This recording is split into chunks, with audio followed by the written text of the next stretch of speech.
রমজান মাসে একটা অনুরোধ করবো, আল্লাহর ওয়াস্তে কৃত্রিম সংকট তৈরি করে মানুষকে কষ্ট দিয়েন না, বরং এই মাসে আপনি দাম আরো কমিয়ে দেন, আল্লাহ আপনার রিজিকে বারাকা দিবেন। ইনশাআল্লাহ মানুষকে খাওয়ান, বেশি বেশি ইফতার করান, বেশি বেশি ইফতার করান, সমাজ কল্যাণমূলক কাজ করেন, আল্লাহ রহম করবে ইনশাআল্লাহ।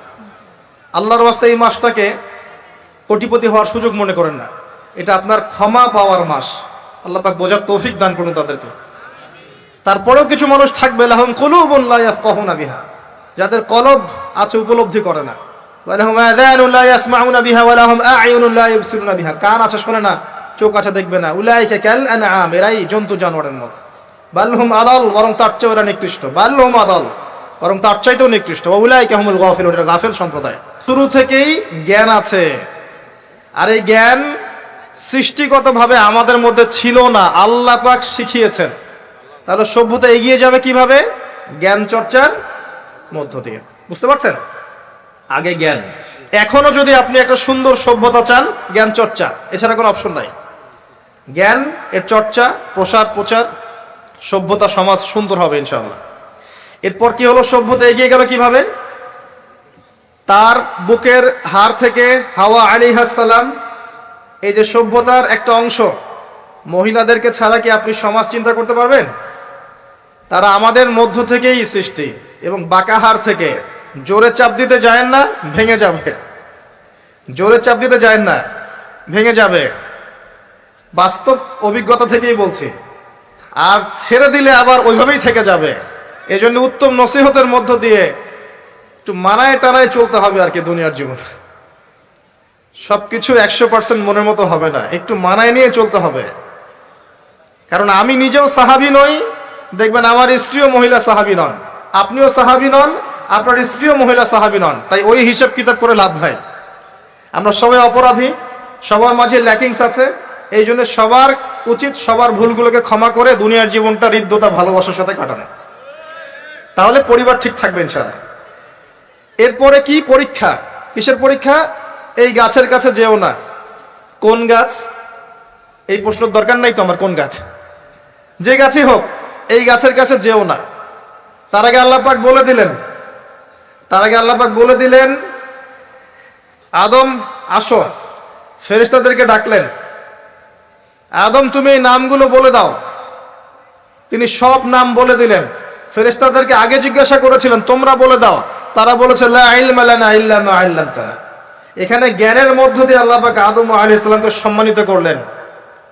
জ্ঞান, সম্মান, নবী, সভ্যতার সূচক। আমার কথা কি বুঝতে পারছেন?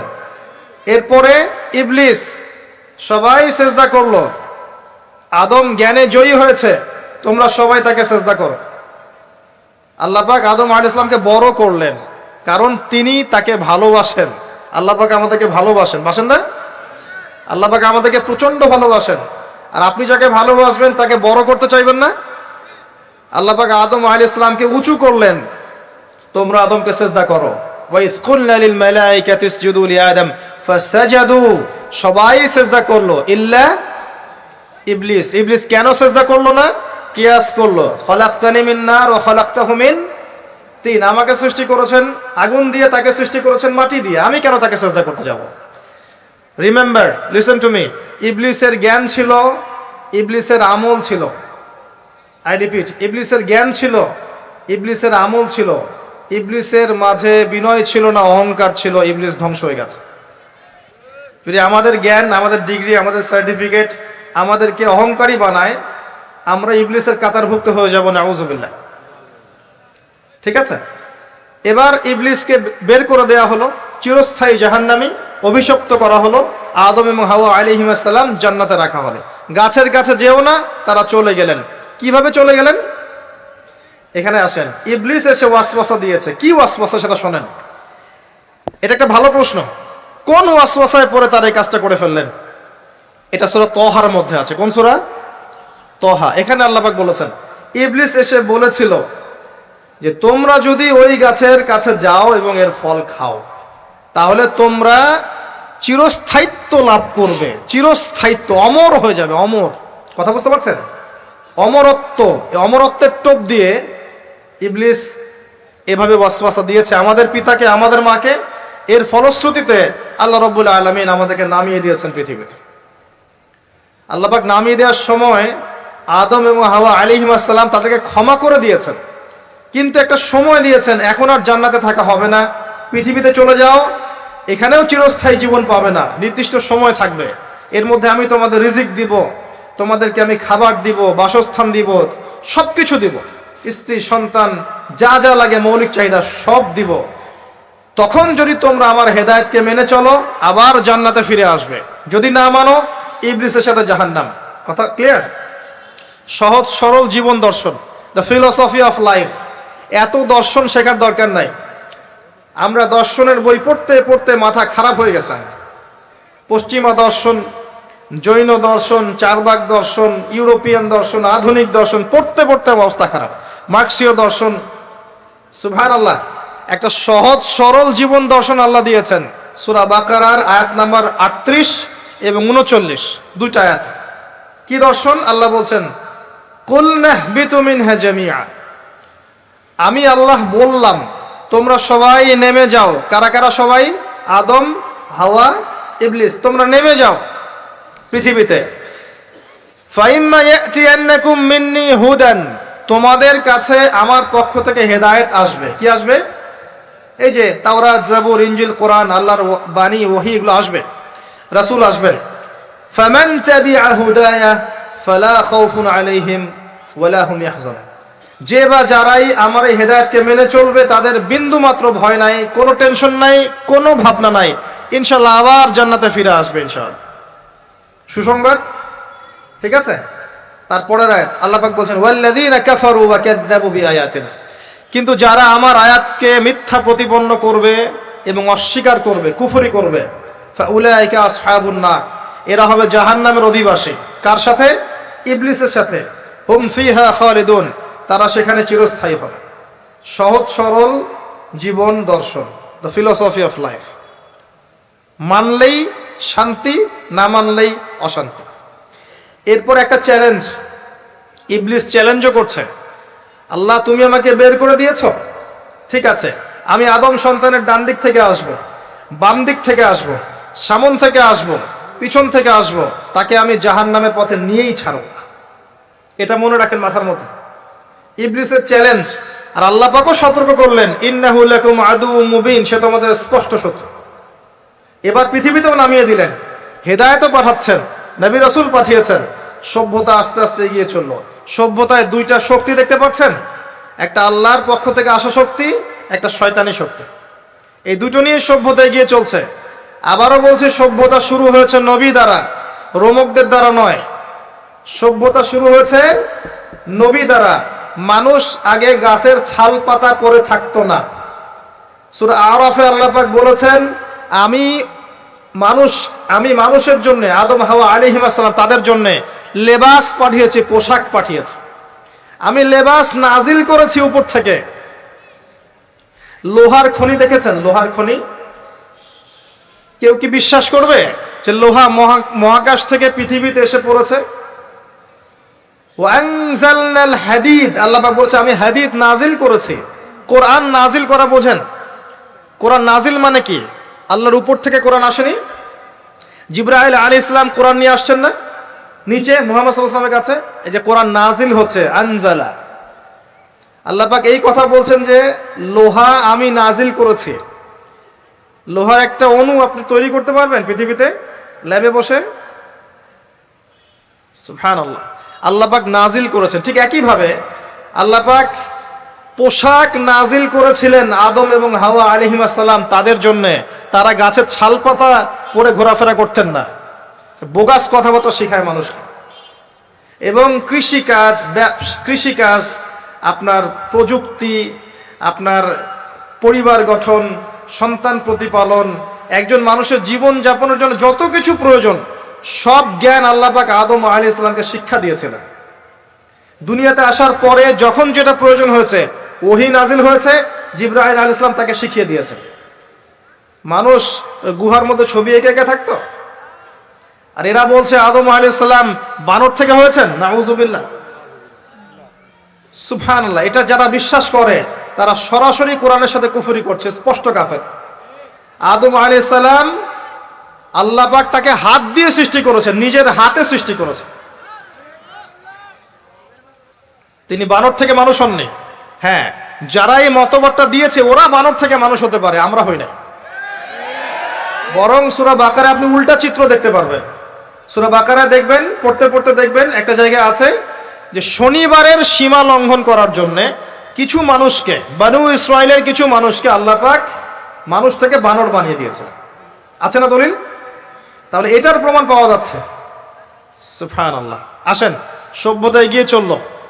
সভ্যতা দুটো শক্তি, আল্লাহর বিধান, আল্লাহ নাজিলকৃত পবিত্র তাওহীদ, এবং অপর সাইডে আছে শয়তানের শিরক। কথা কি বুঝতে পারছেন? দিন দিন এগিয়ে চলতে লাগলো। প্রথম কি ক্রাইমটা হলো পৃথিবীতে? সভ্যতার প্রথম ক্রাইম হয়েছে হাবিল কাবিল। কে কাকে হত্যা করেছে? কাবিল হাবিলকে হত্যা করেছে। কি কারণে? ঈর্ষা। ঈর্ষা। এখান থেকে এই সভ্যতার শিক্ষা কি? শিক্ষা হচ্ছে এটাই, আজকের দিনেও যদি আমরা হাবিল আর কাবিলের মতো, এই যে কাবিল যেমন করে ঈর্ষা পরায়ণ হয়ে হাবিলকে হত্যা করেছে, এই ঈর্ষা ত্যাগ না করতে পারি, তাহলে এ উম্মার তাকদিরে খারাপই আছে। কথা কি বোঝা যায়? আমরা এখন পর্যন্ত সেই কাবিলের সুন্নত ত্যাগ করতে পারি নাই। ভিতরটা হিংসা দিয়ে ভর্তি, জর্জরিত। এগুলো যদি খুলে আল্লাহ পাক দেখাতে পারতেন জনগণের সামনে, লজ্জায়, দুর্গন্ধে, ধিক্কার জানাতে জানাতে আপনি আমার লেকচারও শুনতে আসতেন না। হ্যাঁ, যদি আমার কলিজাটাকে খুলে আল্লাহ পাক দেখাতেন যে দেখো এর কলিজার মধ্যে কি পরিমাণ হিংসা আছে, ঈর্ষা আছে, দুনিয়ার লোভ আছে, লালসা আছে, পরশ্রী কাতরতা আছে, দুর্গন্ধে আপনি আমার লেকচার শুনতে আসতেন না। জি, এটা সৌভাগ্য যে আমাদের ভিতরটা আল্লাহ পাক দেখান না। আল্লাহ পাক আমাদের কলবটাকে পরিষ্কার করুন, আত্মশুদ্ধি দান করুন, আল্লাহর নূর দান করুন, এবং ঈর্ষা ত্যাগ করার তৌফিক আল্লাহ পাক দান করুন। এবার আসেন, সভ্যতা এগিয়ে চলছে। লেকচারটা একটু লম্বা হতে পারে, একটু ধৈর্য ধরেন। সভ্যতা এগিয়ে চলছে। আদম আলাইহিস সালামের যুগে কোনো পাপাচার খুব একটা দেখা যাচ্ছে না, শুধু এই পাপাচার ছাড়া। এর পরের জেনারেশনে গিয়ে দেখছি নূহ আলাইহিস সালামের কম। কার কম? নূহ আলাইহিস সালাম। 5 জন বড় বড় নবীর একজন। 5 জন বড় বড় নবীর নাম নূহ আলাইহিস সালাম, ইব্রাহিম, মূসা, ঈসা, মুহাম্মদ সাল্লাল্লাহু আলাইহি ওয়াসাল্লাম। আমি কিন্তু শেষে প্রশ্ন করব, উত্তর দিতে হবে, ঠিক আছে? ইনশাআল্লাহ। সঠিক উত্তর দিতে পারলে পুরস্কার, না পারলে যে পারবে তাকে আপনি হাদিয়া দিবেন, আপনার পকেট থেকে হাদিয়া নিয়ে তাকে দেওয়া হবে ইনশাআল্লাহ। তো নূহ আলাইহিস সালামের যুগে কি শিরক, প্রথম শিরকের পাপ মানুষ দেখল। ইয়াগুস, ইয়াউক, নাসর, এরকম কিছু মূর্তি ছিল। এই মূর্তিগুলো তার উপাসনা করা শুরু করলো। বাই দ্য ওয়ে, এই মূর্তিগুলো কিন্তু তারা হাতে তৈরি করে নাই। আমার কথাটা ভালো করে বোঝেন। এই মূর্তিটা তারা আসলে অটোমেটিকলি হাতে তৈরি করে নাই। এই মূর্তিটা তৈরি করার পিছনে শয়তান তাদেরকে ওয়াসওয়াসা দিয়েছিল। কি ওয়াসওয়াসা দিয়েছিল?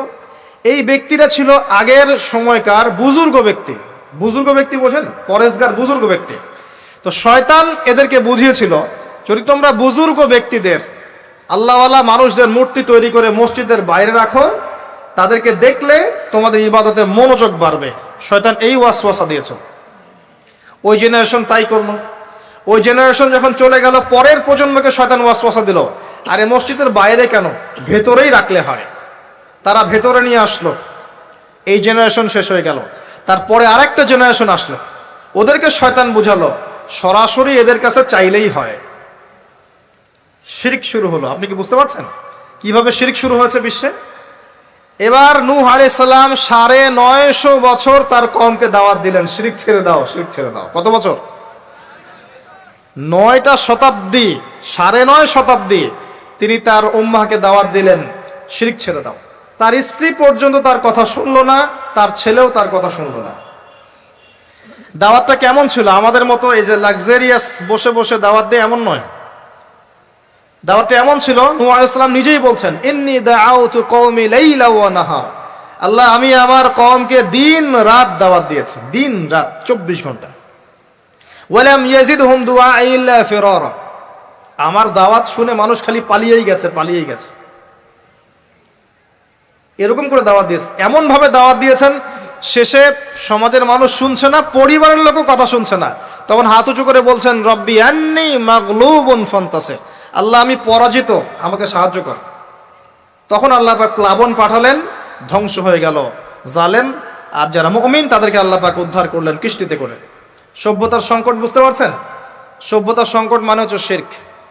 যখন সভ্যতায় শিরক এসেছে, আল্লাহ পাক তাওহীদ পন্থীদেরকে বাঁচিয়েছেন, মুশরিকদেরকে ধ্বংস করে দিয়েছে। এবং এই মুশরিকদেরকে আল্লাহ পাক পরকালেও জাহান্নামের আগুনে জ্বালাবেন, আর তাওহীদ পন্থীদেরকে আল্লাহ পাক পরকালে জান্নাত দিবেন ইনশাআল্লাহ। এই সভ্যতা এগিয়ে যাচ্ছে, এরপরে আরো এগিয়ে গেল। সব তো বলার সময় নাই, কয়েকটা বলছি। এগিয়ে যেতে যেতে একটা কওম আসলো, একটা সভ্যতা আসলো, যারা এত শক্তিশালী, ফিজিক্যাল স্ট্রাকচার এত লম্বা চওড়া, মানে এক একজন তাল গাছের সমান সমান লম্বা মানুষ, আদম সন্তান, পাহাড় কেটে কেটে বাড়ি নির্মাণ করে। এবং তাদের এই সভ্যতা সম্পর্কে আল্লাহ পাক বলেছেন যে লাম ইউখলাক মিসলুহা ফিল বিলাদ, এমন সভ্যতা পৃথিবীতে সৃষ্টি করা হয়নি। এত উচ্চ মানের সভ্যতা ছিল। এদের নাম ছিল আদ জাতি। আদ কি নাম? তাদের নবী ছিলেন হুদ আলাইহিস সালাম। কি নাম? হুদ আলাইহিস সালাম। তিনি দাওয়াত দিলেন একই স্টাইলে, আল্লাহর ইবাদত করো, আমার আনুগত্য করো, শিরিক করো না, ইত্যাদি ইত্যাদি। কওম তার কথা শুনলো না। অল্প কিছু মানুষ শুনলো, তাদেরকে তিনি সাথে নিয়ে চলে গেলেন। আল্লাহ পাক জালেমদেরকে ধ্বংস করে দিলেন। একই সুন্নাহ। কিভাবে ধ্বংস করলেন? ঝঞ্ঝা বায়ু দিয়ে, এমন বাতাস, যে বাতাসে পুরো কওম উড়ে চলে গেল খেজুর গাছের মতো, খেজুর গাছের ডালের মতো পড়ে থাকলো। যারা বলতো মান আশাদ্দু মিন্না কুওয়া, আমাদের চেয়ে শক্তিশালী আর কে আছে, আল্লাহ পাক ওদেরকে বাতাস দিয়ে উড়িয়ে শেষ করে দিলেন। সুবহানাল্লাহ।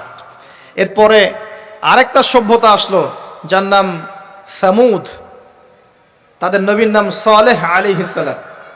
তারাও আদ জাতির ভাই, ওরাও ফিজিক্যালি অনেক স্ট্রং ছিল। একইভাবে নবী দাওয়াত দিলেন, তারা কবুল করলো না। আল্লাহ পাক ওই মুমিনদেরকে উদ্ধার করলেন, বাকিদেরকে বজ্রপাত দিয়ে ধ্বংস করে দিলেন। কি দিয়ে ধ্বংস করলেন? বজ্রপাত। বজ্রপাতের প্রচন্ড শব্দে কর্ণঘোর ফেটে গেল, তারা তাদের ঘরের সামনেই পড়ে থাকলো। এটা একটা কওম ছিল, যেই কওমটাকে বলা হয়েছিল যে সময় আছে তোমাদের সামনে, তোমরা চাইলে তওবা করে ফিরে আসতে পারো, অথবা 3 দিন ভোগবিলাস করতে পারো, ধ্বংস আসবে, আযাব আসবে। ওরা বলেছিল বরং আমরা 3 দিন ভোগবিলাস করে নেব। কোন সম্প্রদায়ের সাথে এই আকীদাটা মিলছে? বর্তমান যুগের কোন সভ্যতার সাথে এই আদর্শটা মিলছে? কথা কি বুঝতে পারেন? কারা শিখায় মানুষকে খাও দাও ফুর্তি করো, খাও দাও ফুর্তি করো, কালকের কি চিন্তা, আজকেই বেঁচে নাও? কারা শিখায়? এই যে সালেহ আলাইহিস সালামের কওম এমন ছিল। তওবা করে ফিরে আসো, ওরা বলছে না, 3 দিন সময় আছে, খেয়ে নিয়ে ফুর্তি করে নেব। জেনা, মদ, খাওয়া দাওয়া সব চললো। তৃতীয় দিন সকালবেলা ফজরের সময় বিকট শব্দে ওদের কর্ণগুহর আল্লাহ ফাটিয়ে দিলেন, এবং ঘরের সামনে চিৎপটাং হয়ে পড়ে থাকলো। কম শেষ, ডিস্ট্রয়। এখনো হিজাজ অঞ্চলে তাদের ধ্বংসাবশেষ দেখা যায়, অনলাইনে সার্চ করে দেখেন। সভ্যতা এগিয়ে চললো। আপনি কি সভ্যতার এগিয়ে যাওয়ার মধ্যে মিল পাচ্ছেন? কোনো একটা কমন জিনিস পাচ্ছেন? প্রত্যেক সভ্যতা আল্লাহ পাক ওহী নাজিল করেছেন, রাসূল পাঠিয়েছেন, আনুগত্যের দিকে আহ্বান করেছেন। যারা করে নাই ধ্বংস, যারা করেছে সফল। সভ্যতার সংকট। সভ্যতা এগিয়ে যেতে যেতে একটা কওম আসলো, যার নাম হচ্ছে শুআয়ব, কওমে মাদিয়ান। কি নাম? কওমে মাদিয়ান। শুআয়ব আলাইহিস সালামের কওম। শুআয়ব আলাইহিস সালাম একজন নবী ছিলেন, যিনি তার মেয়েকে মূসা আলাইহিস সালামের সাথে বিয়ে দিয়েছিলেন। ওইদিকে আমরা আসছি ইনশাআল্লাহ। শুআয়ব আলাইহিস সালামের কওমের অপরাধ ছিল, এরা মাপে কম দিত, ঠিক রমজান মাসে আমাদের কিছু ব্যবসায়ীর মতো। কথা কি বুঝতে পারছেন?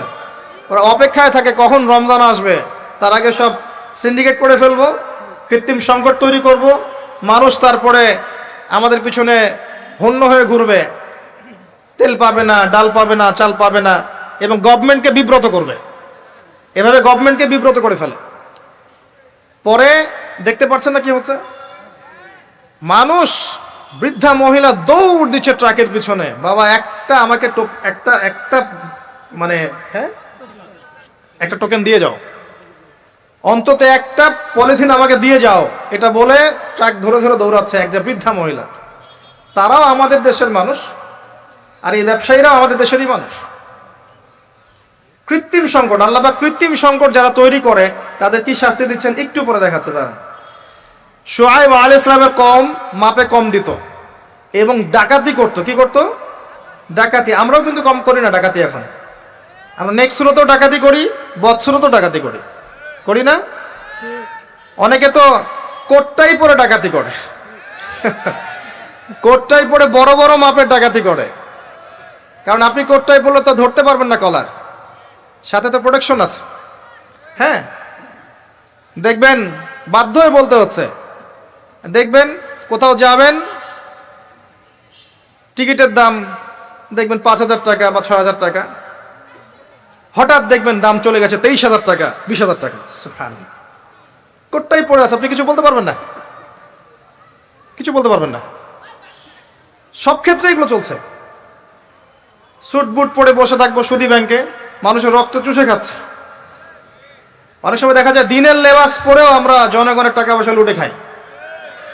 হ্যাঁ, তো ওই যে ডাকাতি করতো শুআয়ব আলাইহিস সালামের কওম, এবং তারা মাপে কম দিত। রমজান মাসে একটা অনুরোধ করব, আল্লাহর ওয়াস্তে কৃত্রিম সংকট তৈরি করে মানুষকে কষ্ট দিয়েন না, বরং এই মাসে আপনি দাম আরো কমিয়ে দেন, আল্লাহ আপনার রিজিকে বারাকা দিবেন। ইনশাআল্লাহ মানুষকে খাওয়ান, বেশি বেশি ইফতার করান, বেশি বেশি ইফতার করান, সমাজ কল্যাণমূলক কাজ করেন, আল্লাহ রহম করবে ইনশাআল্লাহ। আল্লাহর ওয়াস্তে এই মাসটাকে কোটিপতি হওয়ার সুযোগ মনে করেন না, এটা আপনার ক্ষমা পাওয়ার মাস। আল্লাহ পাক বোঝার তৌফিক দান করুন তাদেরকে। তারপরেও কিছু মানুষ থাকবে লাহুম কুলুবুন লা ইয়াফকাহুনা বিহা, যাদের কলব আছে উপলব্ধি করে না। ওয়া লাহুম আযানুন লা ইয়াসমাউনা বিহা ওয়া লাহুম আ'য়ুনুন লা ইবসিরুনা বিহা, কান আছে শোনে না, চোখ আছে দেখবে না। উলাইকা কাল আনআম, এরাই জন্তু জানোয়ারের মতো। বালহুম আদাল, বরং তার চেয়ে ওরা নিকৃষ্ট। বালহুম আদাল, বরং তার চাইতেও নিকৃষ্ট। ওয়া উলাইকা হুমুল গাফিলুন, এরা গাফিল সম্প্রদায়। আসেন, মাপে কম দেওয়া, ডাকাতি করার কারণে আল্লাহ পাক কি করলেন? আল্লাহ পাক এই মাদিয়ান জাতি ইতিহাসে প্রথমবার, সভ্যতায় প্রথমবার এই মাদিয়ান জাতিকে আল্লাহ পাক ভূমিকম্প দিয়ে ধ্বংস করেছে।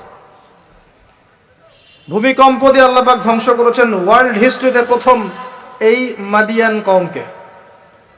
আর এই ভূমিকম্প আখিরুজ্জামানেও আসবে, বড় বড় তিনটা, একটা পূর্ব দিকে, একটা পশ্চিমে, আর একটা বিশ্বের মাঝখানে। অপেক্ষা করতে থাকেন এবং প্রস্তুতি গ্রহণ করতে থাকেন, সামনে আসবে ইনশাআল্লাহ আযজা ওয়া জাল। কারো ঠেকানোর ক্ষমতা নাই, বিকজ এটা হাদিসে লেখা আছে, কিছু করার নাই। একটা কাজই করার আছে, পরকালের ফিকির করা আর মৃত্যুর প্রস্তুতি গ্রহণ করা। আসেন, এরপর কি হলো? সভ্যতা এগিয়ে চললো, নবী মূসা আলাইহিস সালামের কওম আসলো, বনু ইসরাইলের ঘটনা আপনারা জানেন। এর আগে একটা স্কিপ করে গেছে, ওইদিকে আসছি। এর আগে ইব্রাহিম আলাইহিস সালাম ছিলেন, মনে আছে? ওই যে নমরুদ, ইব্রাহিম আলাইহিস সালাম বাবা তার আহ্বানে সাড়া দিচ্ছে না, বাড়ির থেকে চলে গেলেন, স্ত্রী সারা কিনে চলে গেলেন, সেখানে থাকা শুরু করলেন। পরে হাজারা আলাইহিস সালামকে বিয়ে করলেন, সেখান থেকে আবার মক্কা, সেখানে সন্তানকে জবাই করার ফিতনা, পরীক্ষা, সফল হলেন, প্রত্যেকটা ক্ষেত্রে সফল হলেন। আল্লাহ রাব্বুল আলামিন তাকে বলেছেন যে ইব্রাহিম একাই একটা উম্মাহ। আল্লাহ পাক তাকে অগ্নি পরীক্ষা নিলেন, অগ্নি পরীক্ষাতেও তিনি পাশ করলেন। নমরুদকে আল্লাহ পাক ধ্বংস করলেন, ইব্রাহিমকে বিজয়ী করলেন। বলেন সুবহানাল্লাহ। সভ্যতার একই চিত্র। এবার মূসা আলাইহিস সালামের সময় আপনি গিয়ে দেখবেন ফেরাউনকে আল্লাহ পাক দলবল সহ ডুবিয়ে মারলেন, মূসা আলাইহিস সালাম বনী ইসরাইলকে আল্লাহ পাক উদ্ধার করলেন। একই চিত্র। সভ্যতার সংকট, বুঝতে পারছেন? সভ্যতার সংকটের মধ্যে যখনই আপনি দেখবেন শিরক আছে, আল্লাহর অবাধ্যতা আছে, নবীর আনুগত্য নাই, ধ্বংস। যখনই তাওহীদ আছে, সুন্নত আছে, হালাল আছে, নবীর আনুগত্য আছে, সাফল্য।